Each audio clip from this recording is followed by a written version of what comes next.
Hola y damos la bienvenida a un nuevo análisis a fondo. Hoy tenemos un recorrido que, la verdad, es realmente fascinante. Sí, un panorama súper intenso para hoy. Exacto. Nuestra fuente principal para este análisis es una pila de reportes, artículos y crónicas del medio digital Ahora Misiones. Todos están fechados el 27 de febrero de 2026. Y, digamos, la gran misión de hoy, para quienes nos escuchan, es navegar a través de esta tremenda avalancha de información. Claro, la idea es no quedarnos solo en los titulares de siempre. Tal cual. Vamos a explorar desde crisis con las facturas de agua a nivel bien local hasta reformas estructurales a nivel nacional. E incluso tenemos tensiones geopolíticas de alto voltaje. Así que, bien, vamos a desempacar esto. Al leer todos estos documentos, parece perfilarse un hilo conductor muy claro. Hay una tensión constante, casi un cortocircuito, entre las grandes decisiones macroeconómicas que se toman en las altas esferas y lo que termina ocurriendo en la vida diaria. En el nivel más micro, digamos. ¿Cómo se interpreta esta dinámica al analizar las fuentes? A ver, es exactamente el ente adecuado para mirar esta información. Lo que estos reportes de Ahora Misiones nos muestran de manera brillante es cómo las decisiones que se toman allá lejos, en los escritorios del Senado o en los sistemas automatizados de recaudación, terminan impactando directamente en la mesa de cualquier persona. Sí, el impacto es inmediato. Totalmente. Hay un choque constante entre una especie de modernización macroeconómica y la realidad palpable del día a día. Ahí es donde la gente común intenta adaptarse a un ritmo que resulta, vertiginoso. Es rapidísimo. Exacto. Es como si viéramos dos velocidades distintas. 2 siglos distintos incluso, operando al mismo tiempo en el mismo territorio geográfico. Y para ilustrar esa idea de las dos velocidades, empecemos con la economía del día a día y esta especie de modernización asimétrica que se está viviendo a nivel local. Los datos de Misiones nos presentan un contraste económico que llama muchísimo la atención. Es un contraste fuerte. Muy fuerte. Por un lado, vemos un reporte sobre el éxito histórico de los programas provinciales llamados Ahora. El Ministerio de Hacienda local destacó que estos programas inyectaron más de 160,000 millones de pesos en la economía de la provincia. Esto fue entre 2024 y 2025. Que es un número importantísimo. Es una cifra monumental. Entiendo que el objetivo era sostener el consumo frente a la crisis nacional, ofreciendo facilidades de pago y descuentos. En teoría, busca dar oxígeno al comercio barrial y proteger el empleo. Claro, ese es un intento evidente por parte del Estado provincial de generar un escudo protector, una barrera de contención frente a la inflación y la recesión general. Es la intervención del Estado para asegurar que la rueda de la economía, digamos, no se detenga. Sí, para que siga girando. Exactamente. Sin embargo, y aquí es donde la situación se vuelve compleja, ese alivio financiero choca de frente con un golpe directo al bolsillo por otro flanco. Los mismos reportes detallan una crisis severa, casi desesperante, con las facturas de agua en la ciudad de Posadas. Ese tema está en todos lados. Está al rojo vivo. Los vecinos están denunciando subas de hasta un 200%. De hecho, en enero, algunas boletas llegaron a cuadruplicar los consumos históricos de las familias. ¿Cuadruplicar? Sí, un salto de un mes para otro. Y esto ha generado un promedio de 120 reclamos diarios ante el Ente Provincial Regulador de Agua y Cloacas, el EPERAC. 120 reclamos por día es una barbaridad.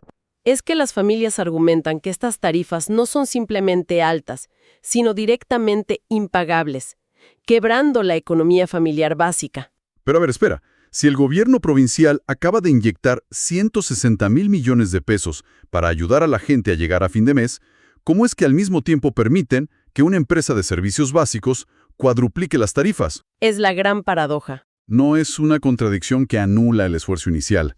Y lo que relatan las fuentes sobre la respuesta de la empresa concesionaria, Servicios de Aguas de Misiones, es bastante opaco. No están dando explicaciones técnicas claras sobre el porqué de estos aumentos tan abruptos. Y la solución que proponen no ayuda mucho. No, para nada. La única alternativa que ofrecen para evitar que te corten el agua son planes de pago en hasta 12 cuotas, pero con intereses que oscilan entre el 35 y el 40%. Para quienes nos escuchan, imaginemos el nivel de asfixia. Tener que endeudarse a tasas casi bancarias simplemente para poder abrir la canilla de la cocina. Lo fascinante aquí, si se puede usar esa palabra, es el contraste institucional que estamos presenciando. Por un lado, las instituciones están exigiendo una modernización y una trazabilidad propias del siglo XXI. Lo vemos en otro artículo de la misma jornada. ¿El del Tribunal de Cuentas? ¿No? Ese mismo. El Tribunal de Cuentas de Emisiones multó a 25 intendentes por no presentar sus rendiciones de gastos de manera digital. O sea, el Estado busca transparencia total, procesos inmediatos, trazabilidad algorítmica y cero burocracia en papel. Todo impecable y digital. ¿Tal cual? Pero al mismo tiempo, esos mismos ciudadanos y esos mismos municipios están lidiando con una crisis de infraestructura y de servicios básicos, como el acceso a agua potable a precios razonables que parece retrotraernos a conflictos de mediados del siglo XX. Es una modernización asimétrica. Totalmente. Se exige tecnología de punta y eficiencia impecable para tributar o rendir cuentas, pero la realidad material de los servicios esenciales cruje bajo el peso de la crisis. Esa asimetría es un concepto brutal.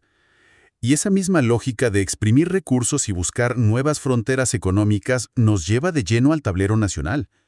Los reportes nos describen una jornada legislativa y social extremadamente agitada. Muy tensa. Sí, en el Senado de la Nación se aprobaron temas de un peso estructural gigantesco.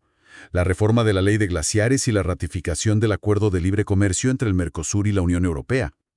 Empecemos por la Ley de Glaciares, porque al leer los argumentos de ambos lados, da la sensación de que estamos hablando de dos países completamente distintos. Así es. Si analizamos los argumentos que figuran en las crónicas parlamentarias, la perspectiva gubernamental y del sector empresarial minero celebró efusivamente la media sanción. Se logró con 40 votos a favor. Un número holgado. Sí, el argumento central del oficialismo es que esta reforma salda un reclamo histórico de las provincias mineras, específicamente las que integran la mesa del litio y la mesa del cobre, como Catamarca, Jujuy, Salta, Mendoza y San Juan. Claro, el bloque minero. Para el gobierno, la versión anterior de la ley imponía trabas que consideran puramente ideológicas y artificiales. Argumentan que, para que el país salga de su crisis perpetua, el crecimiento económico a través de la minería a gran escala y el cuidado ambiental deben ser complementarios, no excluyentes. De hecho, las fuentes citan declaraciones muy ilustrativas sobre esa visión pragmática. La senadora Patricia Burrich habló de la necesidad de crear un ambientalismo del siglo XXI que no prohíba de manera dogmática, criticando lo que denominó un ambientalismo extremo. Sí, palabras muy fuertes. Y por otro lado, el senador libertario por Río Negro, Enzo Fulione, fue mucho más crudo todavía. Argumentó que la reforma trae verdadero federalismo para el desarrollo de las provincias porque, según su visión literal, hoy los glaciares son como rocas congeladas a 4.000 metros de altura que hoy no sirven para nada. Una declaración que hizo muchísimo ruido. Es una postura que ve el recurso natural estrictamente desde su potencial de monetización inmediata. Uno puede entender el punto del desarrollo económico al leer esto, pero ¿qué pasa con las reservas de agua dulce en un contexto global de sequía? La respuesta en las calles, según los reportes, fue volcánica. Efectivamente.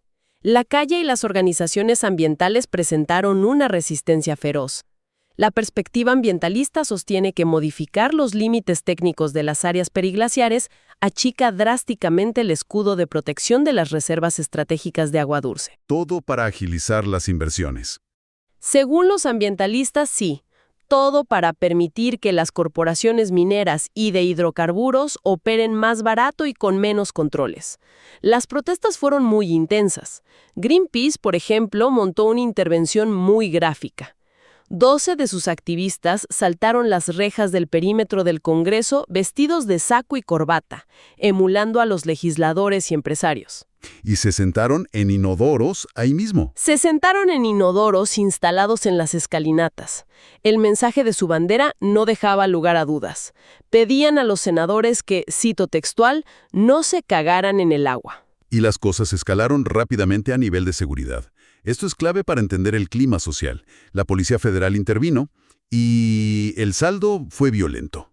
Las crónicas relatan en detalle lo que le sucedió al camarógrafo Facundo Tedeschini de la cadena de noticias A24. Una situación muy grave para la prensa. Él estaba simplemente registrando las detenciones en las escalinatas cuando fue golpeado y gaseado por los efectivos policiales. En su propio relato, cuenta que lo tiraron al piso violentamente. Él intentó proteger su equipo de trabajo, y entre 5 a 7 efectivos lo redujeron, lo patearon y le rociaron gas pimienta directamente en el rostro. Tremendo. Terminó esposado, con la cara ensangrentada, y tuvo que ser derivado a un hospital. Horas más tarde, un juez federal tuvo que intervenir y ordenar su liberación. Es una imagen muy dura que refleja el nivel de tensión, casi de punto de ebullición, que generan estas reformas estructurales cuando tocan recursos vitales. Y esa alta temperatura social no se limita de ninguna manera a lo ambiental. El pulso de la calle en Argentina también está marcado a fuego por la reforma laboral y los recortes presupuestarios impulsados desde el Poder Ejecutivo. Hay una ola de paros. Las fuentes documentan huelgas y movilizaciones masivas organizadas por un nuevo Frente Sindical Unido. Estamos hablando de paralizaciones en áreas neurálgicas, paros en la administración pública impulsados por ATE, protestas de trabajadores de la salud y una marcha multitudinaria de las 2 CTA hacia las puertas del Congreso. Y el tema educativo tampoco se queda atrás. Para nada. Los gremios docentes, abarcando desde el nivel primario y secundario hasta el universitario, anunciaron huelgas por tiempo indeterminado. Exigen recomposición salarial y la restitución del fondo de incentivo docente que fue recortado. Todo esto pone en jaque el inicio del ciclo electivo en al menos 15 provincias. Y en medio de esta tormenta de paros y recortes, hay una disputa política subterránea que las fuentes exponen muy bien. Está relacionada con el reparto del dinero federal. Me refiero a los famosos ATN, los aportes del Tesoro Nacional. Un punto de fricción histórico. Para dar un poco de contexto a la audiencia, estos son fondos de emergencia que el gobierno central distribuye a las provincias, pero que históricamente se han usado como herramienta de presión política. El contraste en los números de estos reportes es salvaje. A ver los datos. Jujuy, por ejemplo, que tiene una gobernación opositora, se encuentra en una situación crítica. Recibió apenas 1.500 millones de pesos en todo 2025. Eso representa el 1,2% del total repartido. Muy poco. Mientras tanto, provincias aliadas al gobierno central como Tucumán recibieron 35.000 millones. Una diferencia abismal. Y provincias en el medio como Salta y Misiones recibieron alrededor de 19.000 millones cada una. Es un sistema de premios y castigos que queda muy en evidencia en las crónicas. Y es precisamente esa asfixia financiera la que genera reacciones políticas en cadena. Si observamos el movimiento de las piezas en el tablero político, la respuesta de los líderes provinciales tiene mucha lógica. Si conectamos esto con el panorama general, el gobernador de Misiones, Hugo Pasalagua, no se quedó de brazos cruzados. Se alió con otros mandatarios. Se unió a otros 6 gobernadores para conformar un nuevo bloque sólido en la arena política. El objetivo explícito de esta alianza es crear un escudo defensivo. Buscan fortalecer la voz de las provincias en el Congreso, frente a las políticas nacionales y sobre todo frente a los recortes discrecionales de fondos. Es una cuestión de supervivencia territorial. Es una estrategia clásica de defensa territorial y negociación. Los gobernadores entienden perfectamente que ir a golpear la puerta de la Casa Rosada de A1 es una batalla perdida. Pero como un bloque consolidado que controla votos clave en el Senado, pueden forzar al gobierno nacional a sentarse a negociar. Es un juego de ajedrez político implacable. Pero mientras los gobernadores negocian millones, la presión fiscal sobre el ciudadano de a pie se vuelve asfixiante gracias a la tecnología. Y aquí entramos en el ojo de la tormenta institucional y la recaudación, que es probablemente la noticia que más insomnio causó esa semana. Sin duda. Hay un dato de ARCA, la Agencia de Recaudación y Control Aduanero, que parece sacado de una novela de ciencia ficción sobre vigilancia estatal. De forma repentina, automatizada y sin ningún aviso previo, la agencia recategorizó a casi 4.900.000 monotributistas en todo el país. Una recategorización masiva. Y la métrica que usaron para dar este salto no fue una auditoría física de las de antes. Fue el cruce algorítmico de la totalidad de los ingresos y consumos registrados en cuentas bancarias y fundamentalmente en billeteras virtuales. Este es el ejemplo definitivo de la modernización asimétrica de la que hablábamos.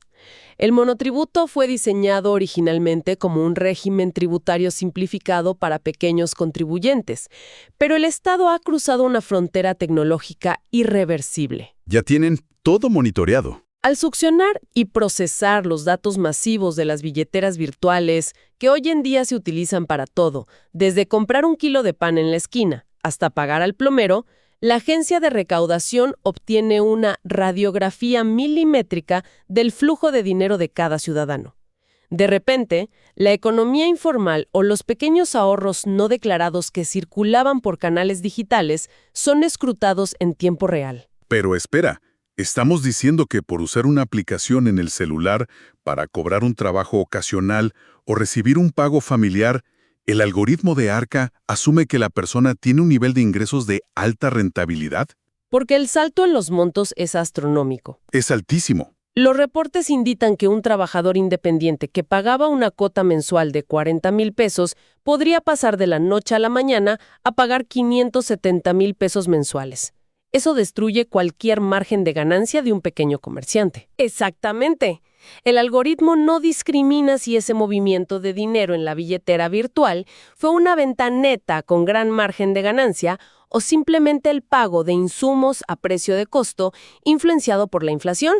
Esto genera un clima de tremenda incertidumbre, casi de pánico, en la clase media y en los emprendedores. Es un golpe durísimo. Y resuena profundamente con las críticas que hacían algunos sectores de la oposición en los mismos reportes, señalando que el nuevo modelo económico está cambiando las reglas del juego impositivo de manera unilateral, utilizando la tecnología no para facilitar la vida del contribuyente, sino para ejercer una presión fiscal asfixiante. Es un nivel de control fiscal que contrasta fuertemente con ciertas decisiones en las altas esferas del poder, donde parece haber otro tipo de reglas.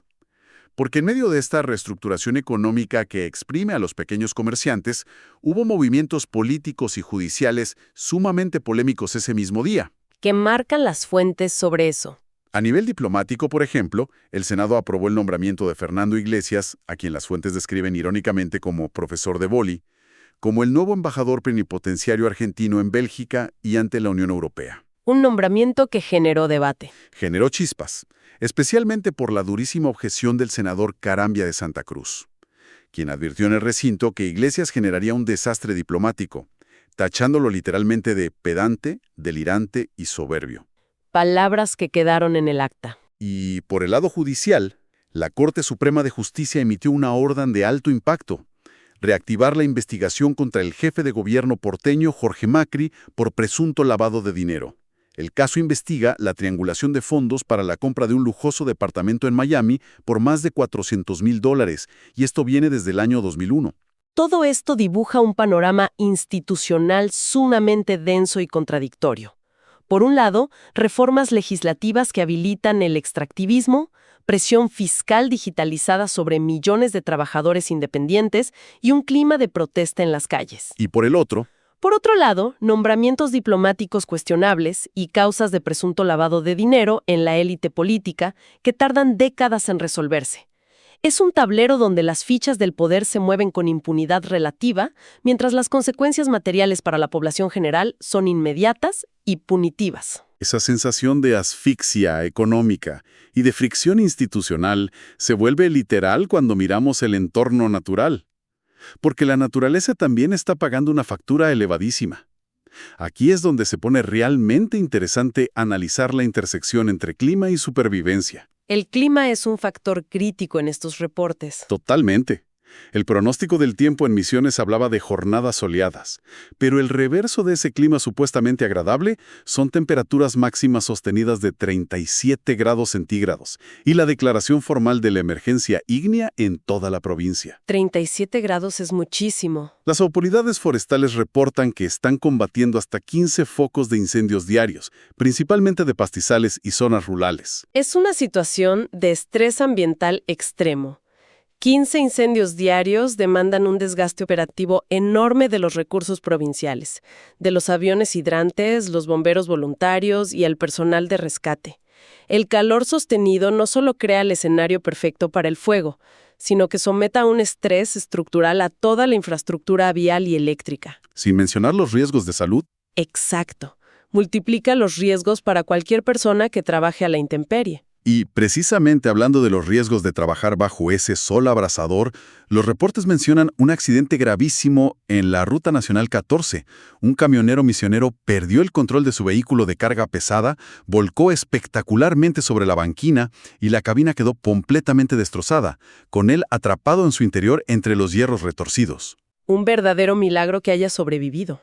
Afortunadamente, se desplegó un enorme operativo de rescate contrarreloj, con dotaciones de bomberos y policía cortando la ruta, y lograron liberarlo con vida.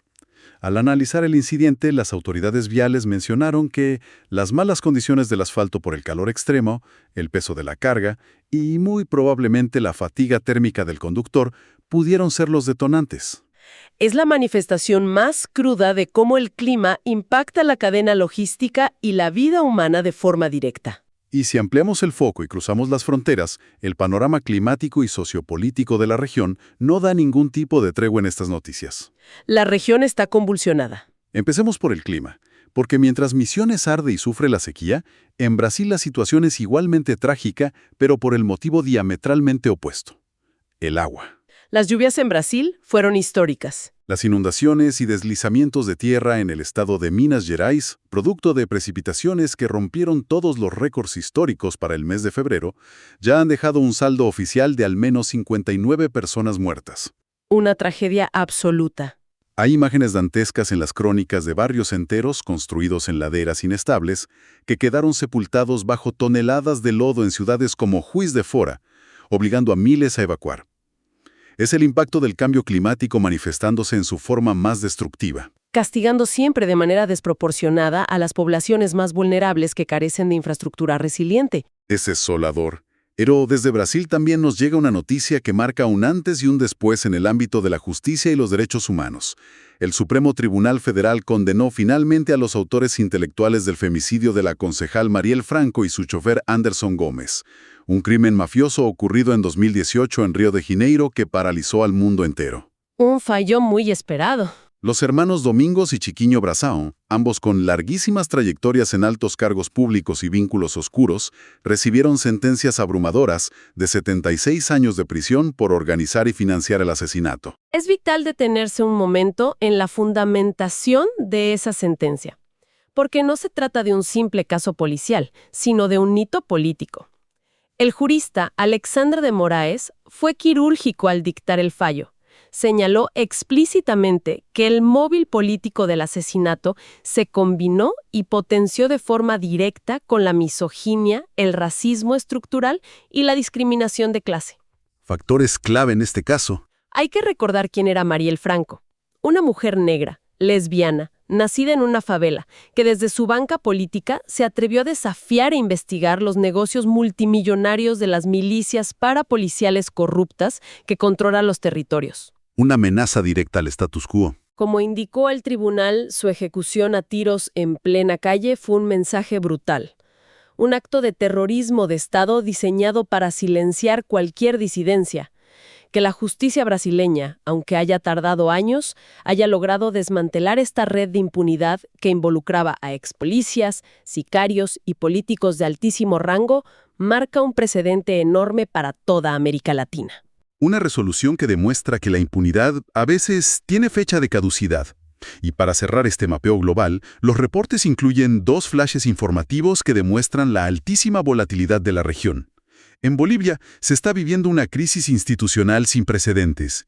El propio vicepresidente del país, Edman Lara, llamó públicamente dictador al presidente Rodrigo Paz. Una fractura total en el Ejecutivo. Lo acusó formalmente de gobernar mediante decretos autoritarios y de anular la democracia.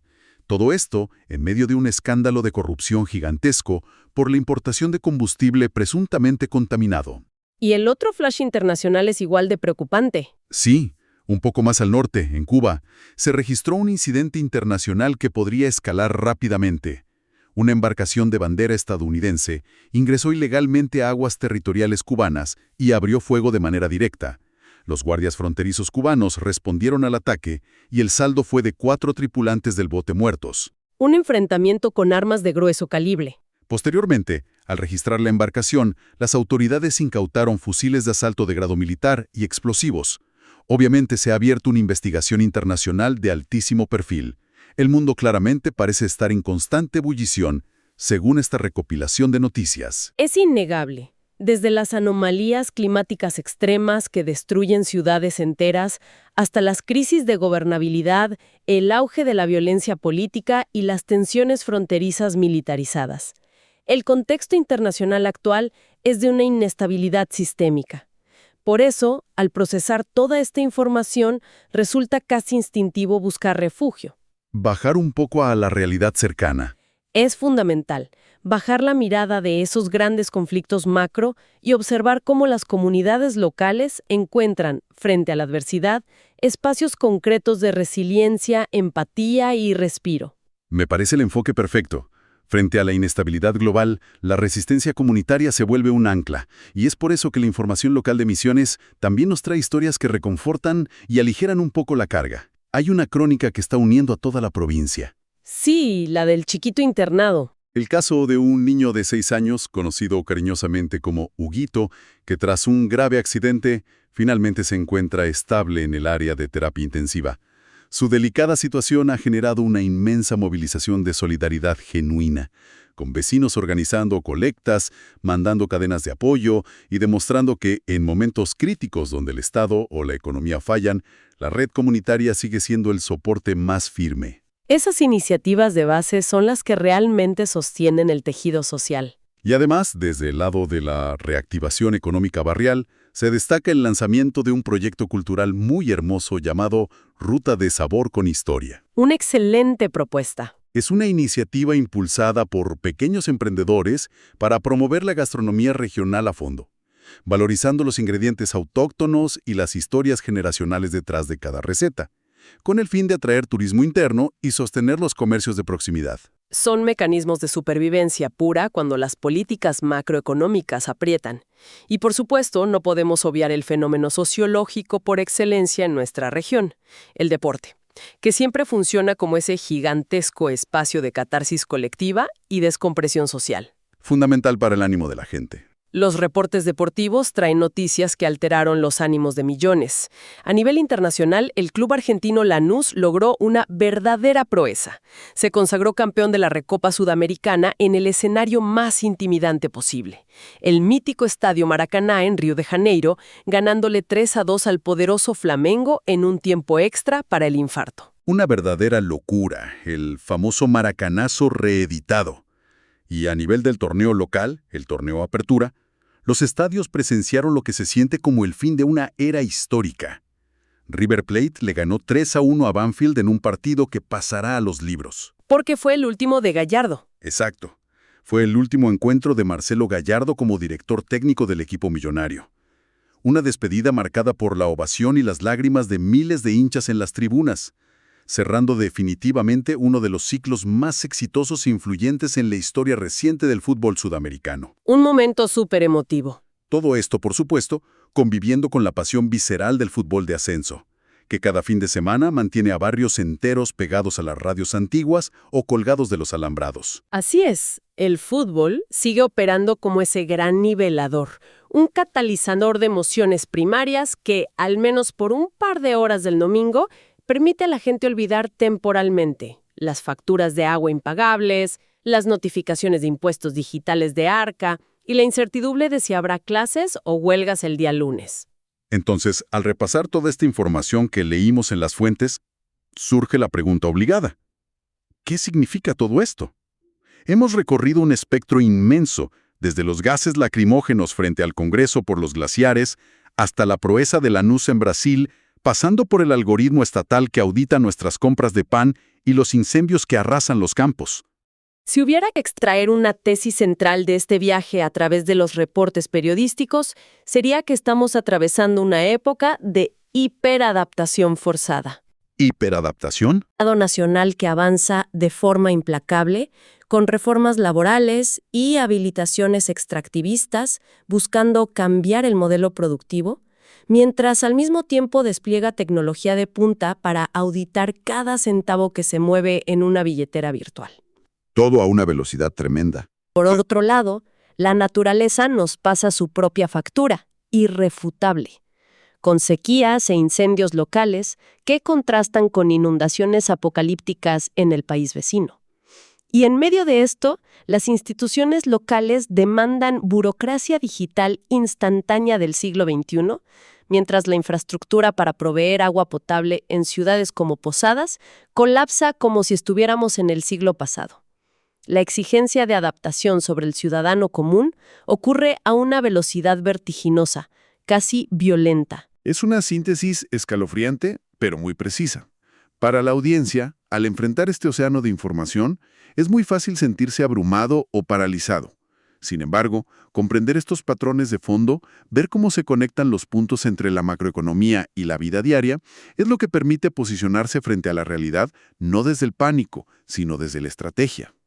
Sin dudas. Entender cómo una reforma votada en el Senado o un nuevo algoritmo de una agencia recaudadora terminará inevitablemente afectando los precios en el almacén del barrio o alterando la planificación financiera del hogar. Todo está conectado. Totalmente. Y eso deja flotando una reflexión final interesante, un concepto para masticar a medida que avanza la semana. Al observar un mundo donde las directivas nacionales, los tratados geopolíticos y la imprevisibilidad del cambio climático parecen tener el poder absoluto para dictar cada aspecto de nuestra estabilidad económica y nuestra seguridad física, es inevitable preguntarse. ¿Preguntarse qué? ¿No será que la verdadera y única red de seguridad que nos queda se encuentra en el nivel más local y cercano? Al mirar el impacto de los programas que sostienen el comercio barrial, la revalorización de la cultura gastronómica regional o la potente solidaridad de vecinos que se unen para apoyar a una familia en su peor momento de salud. Quizás la lección oculta aquí sea que, frente a la volatilidad implacable de los gigantes globales, la respuesta más sólida e inmediata esté simplemente en fortalecer los lazos de nuestra propia comunidad. Una perspectiva profundamente humana para cerrar este análisis. Es momento de cuestionar las narrativas oficiales, prestar atención a los pequeños detalles tecnológicos y legislativos, y sobre todo, observar atentamente cómo las grandes tormentas del mundo global siempre terminan de una forma u otra aterrizando directamente en la puerta de nuestras casas. Ha sido un recorrido intenso y revelador. Hasta la próxima.